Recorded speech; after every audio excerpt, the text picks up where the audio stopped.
Ladies and gentlemen, brothers and sisters, I came to tell you something today. Something you might have heard, but haven't really heard. If you want to experience real change in your life, the first thing you must do is take ownership of your life. You cannot fix what you won't face.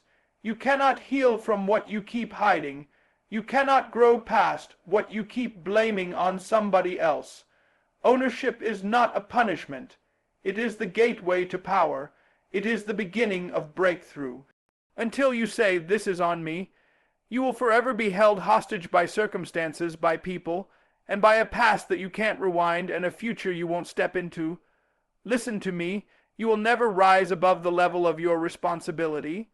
People talk about leveling up. They talk about increase, about blessings, about abundance. But you cannot receive what you are unwilling to manage. If God gave it to you and you are not ready to own it, it will destroy you. Success without ownership becomes chaos. A blessing without responsibility becomes a curse.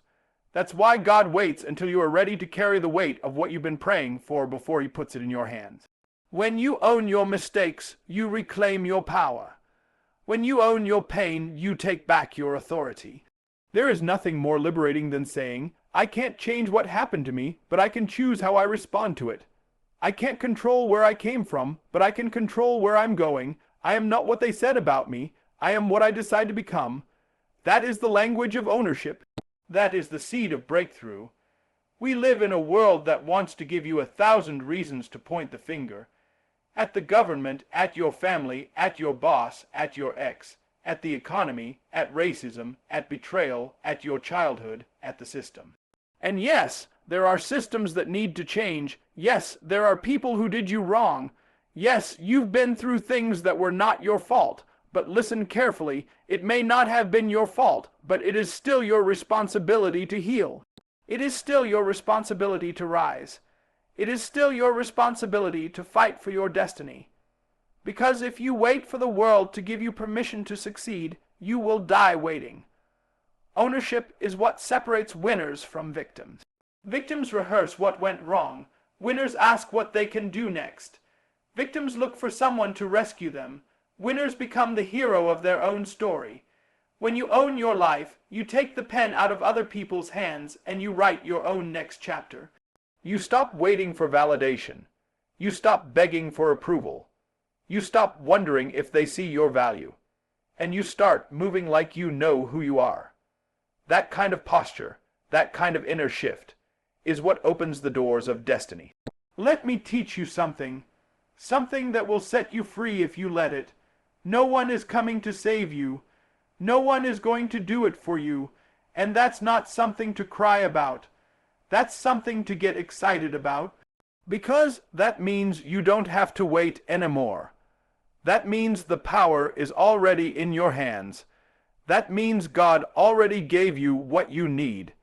You just have to stop waiting for someone else to fix what God gave you the authority to change.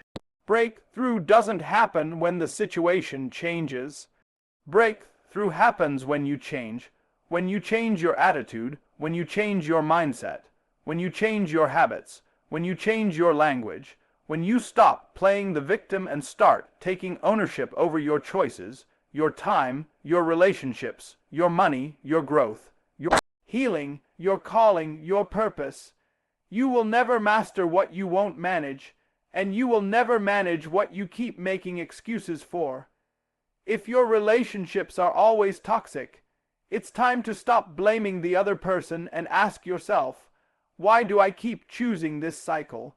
If your dreams are always on hold, it's time to stop blaming the economy and ask yourself, what have I done today to move forward? That's ownership, and it doesn't feel good at first. It's hard to admit when we've been our own worst enemy.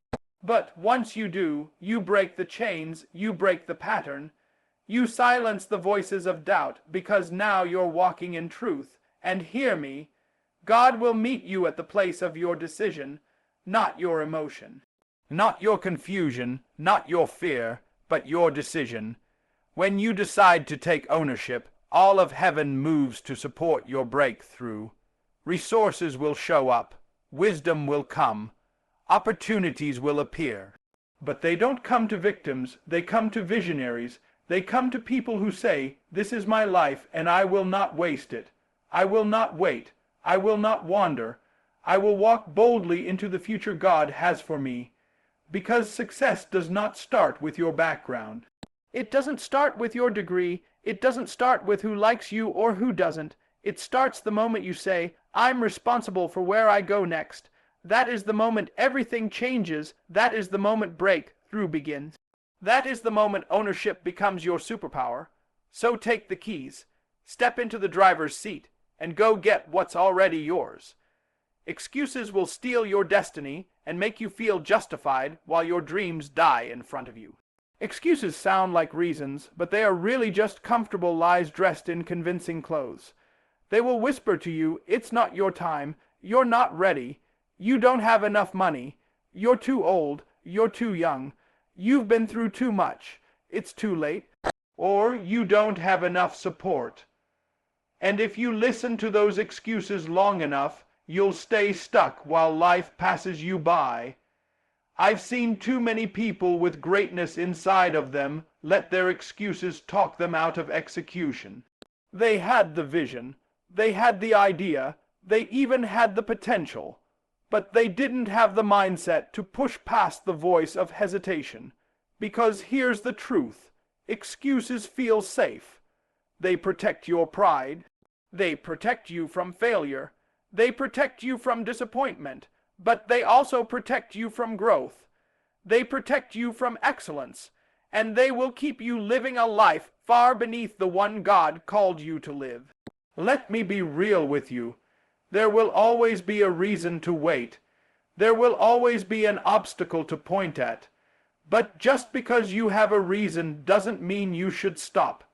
The enemy doesn't have to destroy you. He just has to distract you. And he'll use excuses as the chains that tie you to your past and prevent you from stepping into your future. You can have excuses or you can have execution, but you cannot have both. Excuses allow you to escape the responsibility of doing the work. And because of that, they rob you of the power of transformation. Execution requires discipline, focus, and consistency, and that's uncomfortable, that's painful, but hear me, pain is temporary, regret is forever. And most people aren't suffering because of what they tried and failed at. Most people are suffering because of what they never tried, what they never built, what they never started, what they never finished. Because they kept telling themselves, "This just isn't the right time." Can I tell you something? The right time is not a date on the calendar. The right time is a decision. The right time is when you say, "I'm done making excuses for why I'm still in the same place. I'm done blaming my past. I'm done blaming my job, my parents, my environment, my trauma. I'm done waiting for the stars to align. I'm ready to execute." Your purpose is waiting on your participation. And participation means action. It means writing when you don't feel like writing. It means getting up when you feel like giving up. It means saying no to distractions and yes to discipline. Because execution doesn't care how you feel. Execution is not emotional. Execution is about decision. It's about doing what you said you would do long after the mood you said it in has left you. There are people right now who are not more talented than you, not more intelligent than you, not more anointed than you, but they are executing. They are doing the work. They are showing up. And because they are executing, they are elevating. And if you're sitting there with a dream in your heart but excuses in your mouth, you are watching your opportunity pass you by. You can cry about how hard it is. You can complain about how unfair it's been, but complaining doesn't build anything. Complaining doesn't move the needle forward. Excuses won't write the book. Excuses won't build the business. Excuses won't get the degree. Excuses won't develop your gift. Excuses won't raise your children with intentionality. Only execution will. The difference between a dreamer and a doer is not the size of their vision. It's the size of their willingness to move, to act, to go, even when everything in them wants to wait. Execution requires faith. Faith that if you move, God will meet you. Faith that if you sow the seed, He will bring the harvest. Faith that if you show up in the little things, the big things will come. But as long as you sit back and say, one day, you are handing your life over to delay, and delay is just a polite form of disobedience. God cannot bless what you're not willing to act on. He cannot multiply what you won't bring to the table. He gave you the idea. He gave you the talent. He gave you the passion. Now He's waiting for you to move. You've prayed long enough. You've prepared long enough. Now it's time to execute. Because every moment you delay, you are allowing excuses to sabotage your assignment. So silence the voice of fear. Silence the voice of not enough. Silence the voice of someday, and start. Start messy, start imperfect, start unsure, but start. Because when you move, God moves. When you act, favor follows. When you execute, everything changes. You don't need another excuse. You need execution, and you're more than capable. Not because everything is perfect, but because God is with you and greatness is within you. Don't let excuses lie to you another day. You have what it takes. Now go and execute. Your life will never rise above the level of your thinking. Before you can change your situation, you must first change your mentality. Your mind is the master key that unlocks every door to your future, and as long as your thinking is limited, your living will be limited. You can't walk into a palace thinking like a prisoner. You can't build greatness with a broken mindset. You can't claim victory with the voice of defeat still echoing in your head. That's why the battle is not first around you. The battle is inside you, and the enemy knows that if he can control your mind, he doesn't have to control anything else. People spend so much time asking for breakthrough, asking for elevation, asking for promotion, but very few ask God to transform their mind, and yet your mind is the filter through which you see everything. If the filter is dirty, even the purest water looks contaminated. So many people are walking through life seeing everything through the lens of trauma, failure, insecurity, comparison, and doubt. And then they wonder why their life feels stagnant. It's not your gift that's broken. It's your perspective. The Bible says, be transformed by the renewing of your mind. Notice that it doesn't say be transformed by your friends, or your job, or your income. Your transformation begins where your thoughts begin. If you think small, you'll live small. If you think defeated, you'll move like someone who's already lost. If you think it's too late, you'll never even try. But if you begin to think like a person who is chosen, who is equipped, who is called by God, then everything around you will begin to shift in alignment with that belief. The mind is a battlefield, and every day is a fight for focus. There is a war going on in your head, and let me tell you, the enemy doesn't fight where there's nothing to lose. If your mind is under attack, it's because your future is valuable. It's because there's something in you that hell is afraid of. So the enemy sends doubt. He sends fear. He sends memories. He sends comparison, not to destroy your body, but to paralyze your thinking. Because if he can freeze your mind, he can delay your movement. But you have to take authority over your thoughts. You can't afford to let every idea, every opinion, every negative whisper live rent, free in your head. You've got to evict some thinking. You've got to throw some lies out. Just because a thought comes into your mind doesn't mean it belongs there. That's why the scripture says, take every thought captive. That means you don't let it run wild. You don't let it shape your self-image. You don't let it limit your decisions. You confront it. You say, no, I am not who I was. I am not what they said. I am not my failure. I am not forgotten. I am chosen. I am progressing. I am worthy. I am enough. See, your mind will believe whatever you feed it consistently. If all you feed it is fear, it will grow fear. If you feed it discouragement, it will live in defeat. But if you feed it truth, God's truth, your values, your purpose, your calling, then it will produce clarity, courage, and confidence. What you feed will lead, and many people are stuck not because God hasn't opened a door, but because they've closed the door in their mind before they ever got to the opportunity.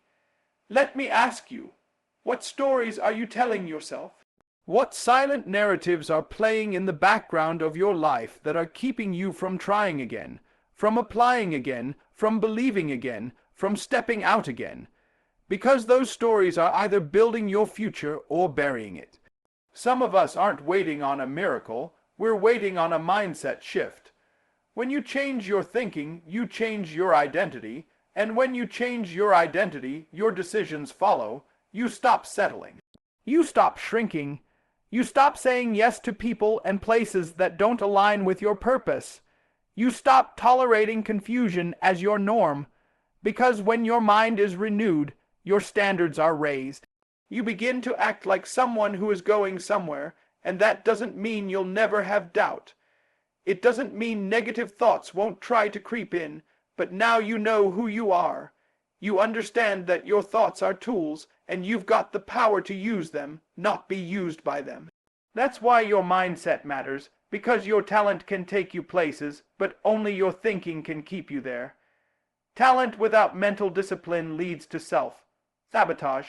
Vision without mental strength leads to burnout. But a renewed mind, a sharp mind, a courageous mind, that kind of mind is dangerous to mediocrity. So I challenge you today, don't just ask for more money, ask for more wisdom. Don't just ask for the door to open, ask for the strength to walk through it with the mindset of a king, the clarity of a leader, the faith of a warrior, because your mind is the master key. And the moment you unlock it, the moment you rewire it, renew it, reframe it, you unlock a level of living that excuses can't touch, fear can't reach, and mediocrity can't survive in. The question is not, can I succeed? The real question is, can I think like someone who already has? Because if you can win in your mind, you can win in your life, and it starts right here. There comes a moment in every person's life when talent is not enough, passion is not enough, vision is not enough. That moment is when discipline becomes the deciding factor. Discipline is what takes potential and turns it into power. It is the daily decision to do what's necessary even when it's not convenient. It's not glamorous. It's not loud. It doesn't beg for attention. But discipline will quietly do in your life what inspiration and excitement cannot. Most people don't fail because they lack a calling. They fail because they lack consistency. They start strong but finish nothing.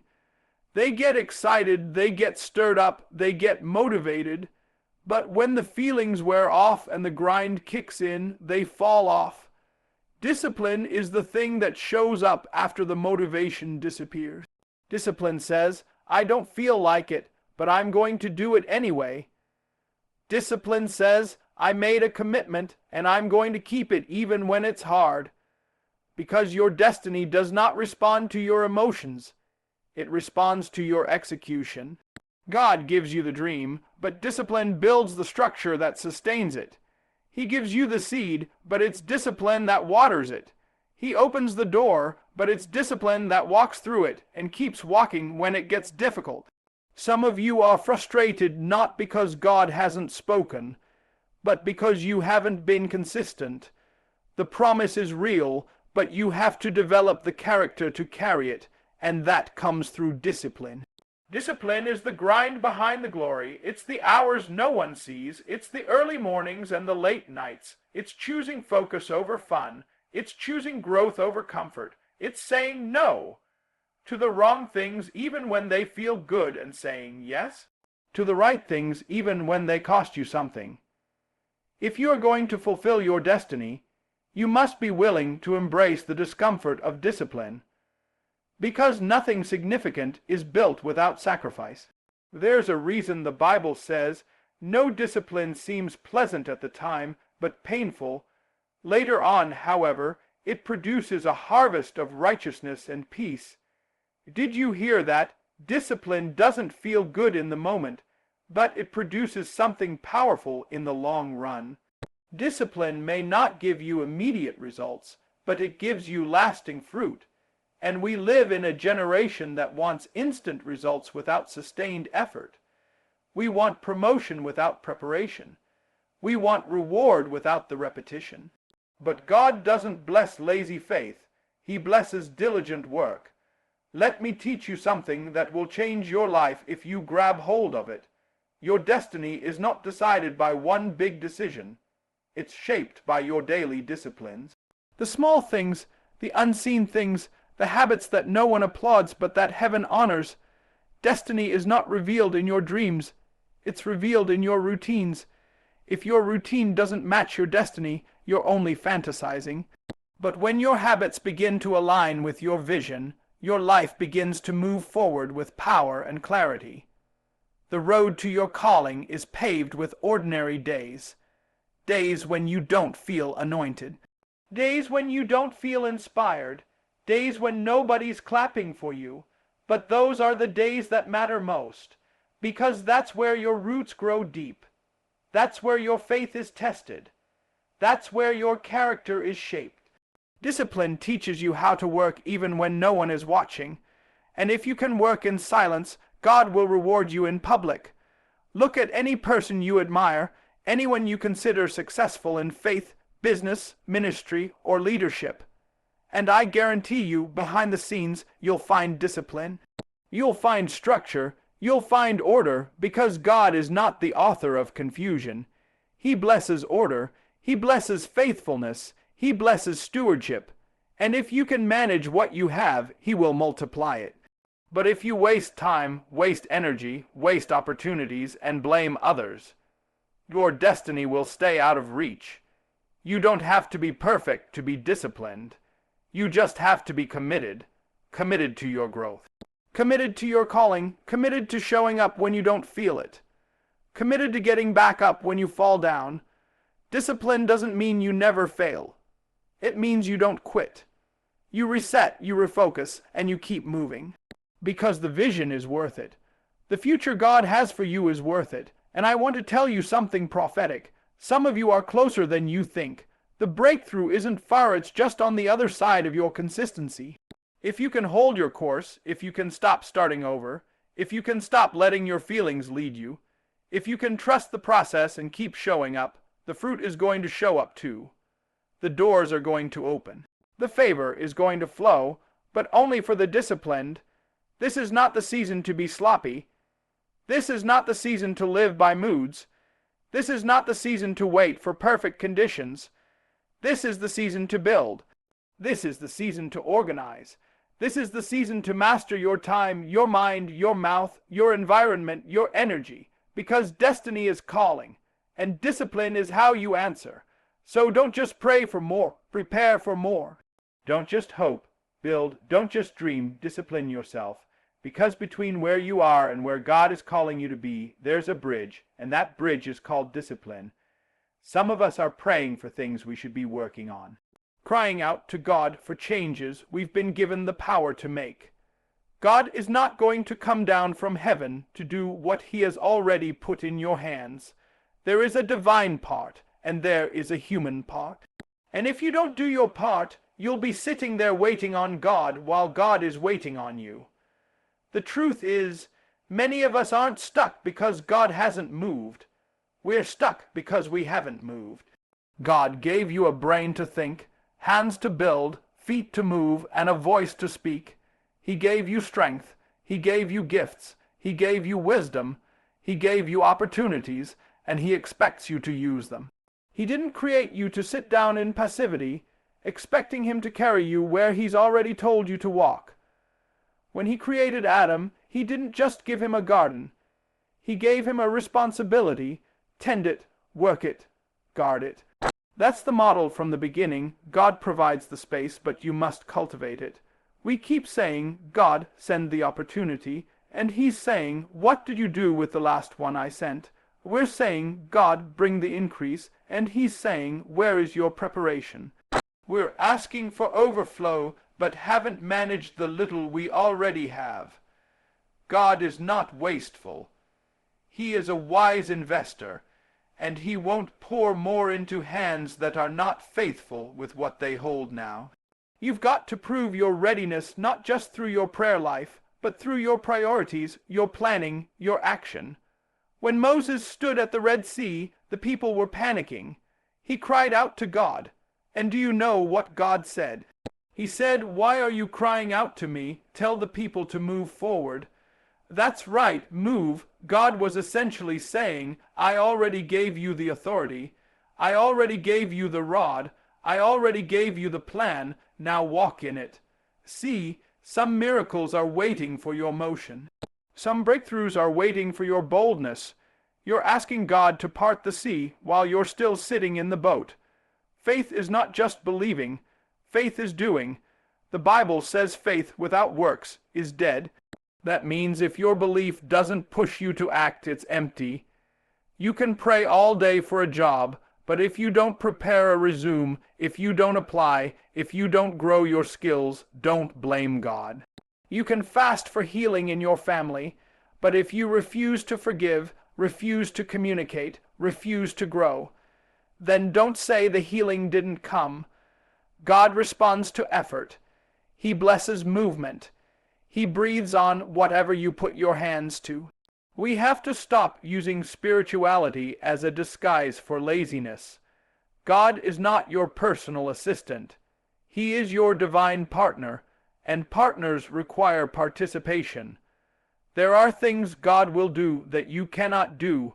He'll open supernatural doors, bring divine connections, protect you from unseen harm. But there are things He will not do.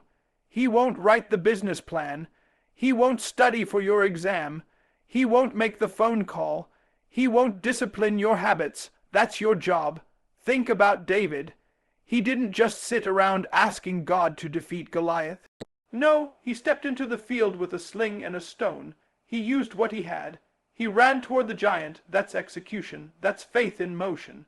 He didn't wait for God to kill Goliath. He stepped forward knowing God would empower what he brought to the fight. Many of us are standing before giants in our life, paralyzed, and we're asking, God, why aren't you doing something? But God is saying, why aren't you picking up your sling?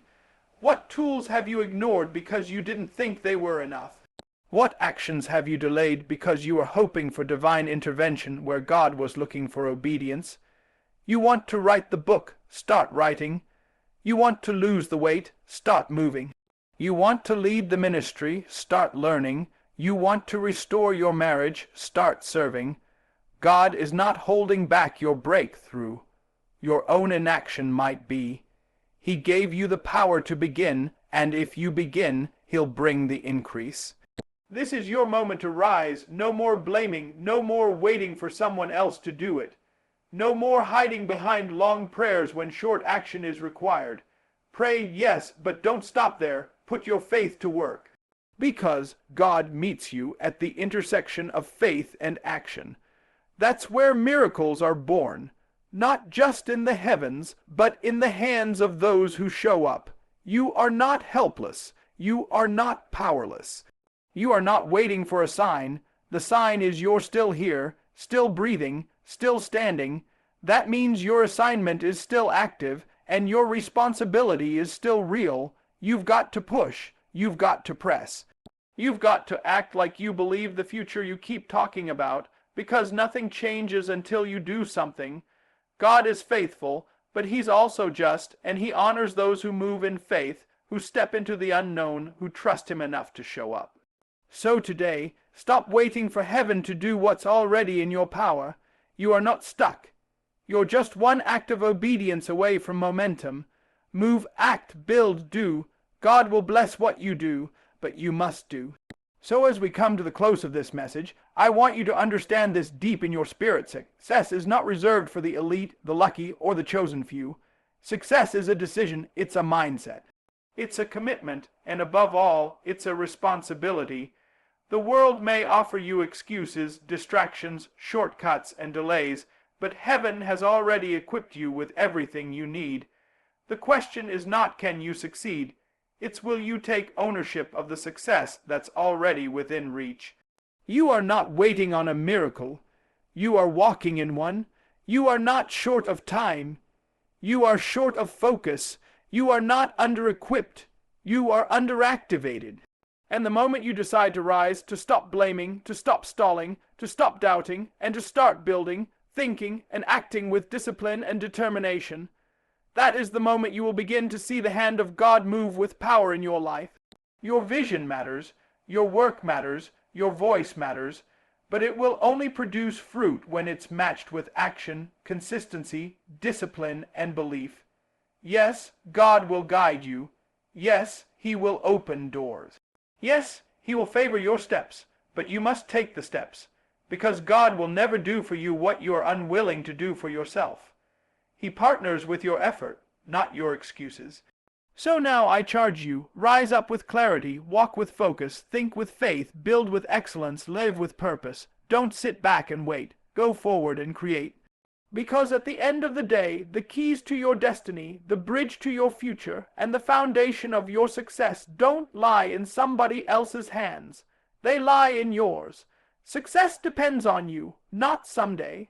Today.